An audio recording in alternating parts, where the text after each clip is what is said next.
നമസ്കാരം. പശ്ചിമേഷ്യയിൽ ഇപ്പോഴും സമാധാനം കൈവരാത്ത അവസ്ഥയാണ് ഉള്ളതെന്ന് നമുക്കറിയാം. എന്നാൽ അവിടെ നിന്നുള്ള അധികം ദൃശ്യങ്ങൾ നമുക്കിപ്പോഴും ലഭ്യവുമല്ല. ഇറാനാകട്ടെ അമേരിക്കയുടെ സൈനിക താവളമുള്ള ഗൾഫ് രാജ്യങ്ങളിലേക്ക് നിരന്തരമായി ആക്രമണം നടത്തുന്നുമുണ്ട്. എന്നാൽ ഇത് സംബന്ധിച്ച ദൃശ്യങ്ങൾ എന്തുകൊണ്ട് ലഭിക്കുന്നില്ല എന്നുള്ളതിന് ഉത്തരമാവുകയാണ് ഇപ്പോൾ. ഇത്തരത്തിൽ ഏതെങ്കിലും ഭാഗങ്ങൾ ബോംബ് സ്ഫോടനത്തിലോ മറ്റോ തകർന്നതിൻ്റെ ദൃശ്യങ്ങളെടുത്ത് പ്രചരിപ്പിച്ചാൽ അവർ ഉടനടി അകത്താകും എന്നാണ് ദുബായിൽ നിന്നുള്ള ഈ ഒരു റിപ്പോർട്ട് സൂചിപ്പിക്കുന്നത്. ദുബായിലെ ഒരു കെട്ടിടത്തിൽ ബോംബ് വീണ് അതിൻ്റെ പുകച്ചുരുകൾ ഉയരുന്നതിൻ്റെ ദൃശ്യങ്ങൾ സോഷ്യൽ മീഡിയയിൽ പങ്കുവച്ച ഒരു വ്യോമയാന ജീവനക്കാരനെ ഇപ്പോൾ ദുബായ് പിടികൂടിയിരിക്കുകയാണ്. ഇയാൾ തൻ്റെ അടുത്ത സുഹൃത്തുക്കൾ മാത്രം അടങ്ങുന്ന ഒരു ക്ലോസ്ഡ് വാട്സപ്പ് ഗ്രൂപ്പിൽ അംഗമായിരുന്നു. ആ ഗ്രൂപ്പിന് വേണ്ടി മാത്രമാണ് ഇയാൾ ഈ ദൃശ്യങ്ങൾ പങ്കുവച്ചിരുന്നത്. പക്ഷേ എന്നിട്ട് പോലും ദുബായ് പോലീസ് അത് കൃത്യമായി കണ്ടെത്തിയിരിക്കുന്നു എന്നുള്ളത് ഏവരെയും ഞെട്ടിപ്പിക്കുന്നൊരു കാര്യമാണ്. സാധാരണഗതിയിൽ നമ്മൾ കരുതാറുള്ളത് ഇത്തരത്തിൽ നമ്മുടെ ക്ലോസ്ഡ് വാട്സപ്പ് ഗ്രൂപ്പുകളിലുള്ള സംഭാഷണങ്ങളോ ചാറ്റുകളോ ഒന്നും തന്നെ പുറത്തു പോവുകയില്ല എന്നുള്ളതായിരുന്നു. എന്നാൽ ഇതും ഇപ്പോൾ സാധ്യമാണ് എന്ന് ദുബായ് പോലീസ് തെളിയിച്ചിരിക്കുകയാണ്. ഇതിനായി നിരവധി കാരണങ്ങളാണ് ഇപ്പോൾ പലരും ചൂണ്ടിക്കാട്ടുന്നത്. ഈ വ്യക്തി ഇപ്പോൾ പോലീസ് കസ്റ്റഡിയിലാണ്. ഇയാൾക്ക് ദുബായിലെ നിയമമനുസരിച്ച്, അവിടുത്തെ സൈബർ നിയമമനുസരിച്ച് 2 വർഷം വരെ തടവ് ശിക്ഷ ലഭിക്കാവുന്നുള്ള കുറ്റമാണ് ഇയാൾ ചെയ്തിരിക്കുന്നത്. ഇയാൾ ഏത് രാജ്യക്കാരനാണ് എന്നുള്ളത് സംബന്ധിച്ച വിശദാംശങ്ങൾ ഇനിയും പുറത്തു വിട്ടിട്ടുമില്ല. ഒരുപക്ഷേ ഇയാൾ നാളെ ശിക്ഷിക്കപ്പെട്ടാൽ പോലും അതാത് രാജ്യങ്ങൾ ഇടപെട്ട് ആ വ്യക്തിയെ രക്ഷിക്കാൻ ശ്രമിച്ചാൽ പോലും ഗുരുതരമായ കുറ്റമാണ്, അല്ലെങ്കിൽ രാജ്യത്തിൻ്റെ സുരക്ഷയെ ബാധിക്കുന്ന വിഷയമാണ്, അല്ലെങ്കിൽ കുറ്റമാണ് ഇയാൾ ചെയ്തിട്ടുള്ളത് എങ്കിൽ ജയിൽ മോചിതനാകുക അത്ര എളുപ്പമുള്ള കാര്യവുമല്ല ഈ ഗൾഫ് രാജ്യങ്ങളിലെ നിയമങ്ങളനുസരിച്ച്. എന്നാൽ സൈബർ മേഖലയിലെ പല വിദഗ്ധരും പറയുന്നത് ഇതിന് വാട്സപ്പ് ഉൾപ്പെടെയുള്ള കമ്പനികൾ മറുപടി പറയണമെന്നാണ്. കാരണം വാട്സപ്പ് എല്ലാ കാലത്തും നമ്മുടെ സ്വകാര്യത ഉറപ്പുവരുത്തിയിട്ടുണ്ടായിരുന്നു എന്നാണ് അവർ അവകാശപ്പെട്ടത്. പക്ഷേ ഇപ്പോൾ അങ്ങനെ അല്ല സംഭവിക്കുന്നത് എന്നാണ് നമുക്ക് മനസ്സിലാക്കാൻ കഴിയുന്നത്. ഒരുപക്ഷേ ഏതെങ്കിലും മറ്റ് സാങ്കേതിക വിദ്യകൾ ഉപയോഗിച്ചായിരിക്കാം പോലീസ് ആളുകളെ കൃത്യമായി നിരീക്ഷിക്കുകയും അവർ ഇത്തരം ദൃശ്യങ്ങൾ പങ്കുവയ്ക്കുകയാണെങ്കിൽ അവരെ പിടികൂടുകയും ചെയ്യുന്നത് എന്നാണ് കരുതപ്പെടുന്നത്.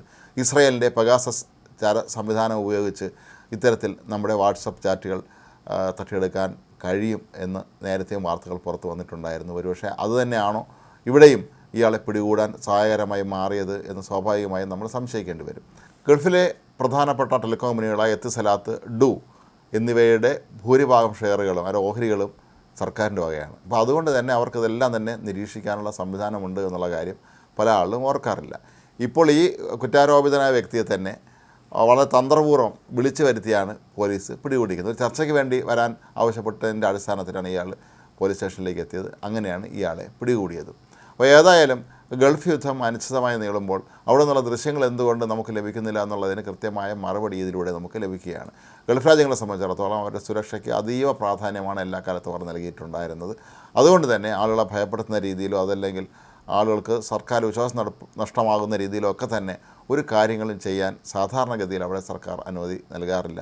പക്ഷേ പലരും സ്വകാര്യ വാട്സപ്പ് ഗ്രൂപ്പുകളിൽ ഈ ദൃശ്യങ്ങൾ, അതായത് ബോംബ് സ്ഫോടനത്തിൻ്റെയും കെട്ടിടങ്ങൾക്ക് തീപിടിച്ചതിൻ്റെയൊക്കെ ദൃശ്യങ്ങൾ പങ്കുവയ്ക്കുന്നത് പതിവാക്കിയിരുന്നു. ഇത്തരം ദൃശ്യങ്ങൾ സ്വന്തം മൊബൈലിൽ പകർത്തിയ പല ആളുകളും ഈ സംഭവത്തോടുകൂടി ഇപ്പോൾ അങ്കലാപ്പിലാണ്. കാരണം ഏത് നിമിഷവും തങ്ങളും വേണമെങ്കിൽ അറസ്റ്റിലാകപ്പെടാം, പിന്നീട് ജയിലിൽ കഴിയേണ്ടി വരും, വിദേശികളാണെങ്കിൽ നാട് കടത്തപ്പെടേണ്ടി വരും. ഇങ്ങനെയുള്ള ഒരുപാട് പ്രശ്നങ്ങൾ അവിടെ ഉയരുന്നുണ്ട്. ഗൾഫ് രാജ്യങ്ങളിൽ കഴിയുന്ന പ്രവാസികൾ ഏറ്റവും ശ്രദ്ധിക്കേണ്ടുന്ന കാര്യം, തങ്ങളുടെ സ്വകാര്യ വാട്സപ്പ് ഗ്രൂപ്പുകളിൽ പോലും ഈ ദൃശ്യങ്ങൾ പകർത്തി ഷെയർ ചെയ്ത് കഴിഞ്ഞാൽ നിങ്ങൾ പിടിയിലാകുമെന്നുള്ളത് തന്നെയാണ്. കാരണം ദുബായിലെ എല്ലാവിധ സാങ്കേതിക സംവിധാനങ്ങളും നിങ്ങളുടെ പിന്നാലെ തന്നെയുണ്ട്. നിങ്ങൾ പ്രമുഖനാവണമെന്ന് പോലുമില്ല. സാധാരണക്കാരായ വ്യക്തികൾക്ക് പോലും അവർ ഇത്തരത്തിൽ ഈ ദൃശ്യങ്ങൾ പങ്കുവയ്ക്കുകയാണെങ്കിൽ ഉറപ്പായും അകത്താകും എന്നുള്ളത് തന്നെയാണ് ഈ സംഭവം ഇപ്പോൾ സൂചിപ്പിക്കുന്നത്. ഏതായാലും വിദേശികൾക്കും സ്വദേശികൾക്കും ഇത് സംബന്ധിച്ച് വ്യക്തമായ നിയമ അവബോധം ഉണ്ടാക്കുന്ന കാര്യത്തിൽ ദുബായ് ഭരണകൂടം കൂടുതൽ ശ്രദ്ധിക്കണമെന്നാണ് ഇപ്പോൾ ഈ മേഖലയിൽ പ്രവർത്തിക്കുന്ന പ്രമുഖർ പലരും നിർദ്ദേശിക്കുന്നത്. വാട്സപ്പ് എന്ന് പറയുന്നത് നിങ്ങളുടെ ഒരു സ്വകാര്യ ലോകമാണ് എന്ന് കരുതിയിരിക്കണമെങ്കിൽ അത് തെറ്റാണ് എന്നും അതും ഇപ്പോൾ ചോർത്തിയെടുക്കാനുള്ള സംവിധാനം ലോകത്തെ എല്ലാ സർക്കാരുകളുടെയും കൈവശമുണ്ട് എന്നുമാണ് ഇതിലൂടെ നമുക്ക് മനസ്സിലാക്കാൻ കഴിയുന്നത്.